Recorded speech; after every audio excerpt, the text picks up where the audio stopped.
Plastic കവറുകൾക്ക് പകരം paper കൊണ്ടുള്ളതാണ് ഇപ്പോൾ കൂടുതലായി ഉപയോഗിക്കുന്നത്.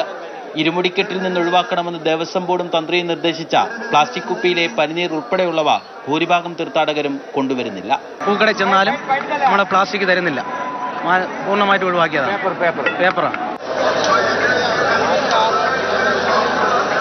ചിലരെങ്കിലും പഴയ ശീലം തുടരുന്നു. എങ്കിലും മുൻ വർഷങ്ങളെ അപേക്ഷിച്ച് പ്ലാസ്റ്റിക്കിന്റെ ഉപയോഗം നന്നേ കുറഞ്ഞിട്ടുണ്ട്. പ്ലാസ്റ്റിക് കുറഞ്ഞില്ല സാർ. കഴിഞ്ഞ വർഷം മേലത്തെ വർഷം നല്ല പ്ലാസ്റ്റിക് ആണ്. കഴിഞ്ഞ പ്രാവശ്യം എല്ലാവരോടും പുണ്യപൊങ്കൽ പറഞ്ഞതുകൊണ്ട് ഈ പ്രാവശ്യം എല്ലാം പേപ്പറിലേ വന്നിട്ടുണ്ട്. കുറച്ച് മാത്രമേ ഉള്ളൂ ഇവിടെ പ്ലാസ്റ്റിക് കാണുന്നുണ്ട്.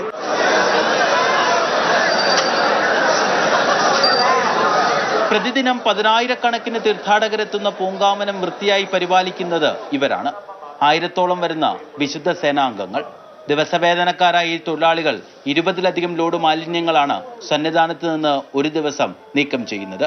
അധികം വൈകാതെ സീറോ പ്ലാസ്റ്റിക് എന്ന ലക്ഷ്യത്തിലേക്ക് എത്താനാകുമെന്നാണ് ദേവസ്വം ബോർഡിന്റെ പ്രതീക്ഷ. മാതൃഭൂമി ന്യൂസ്, സന്നിധാനം.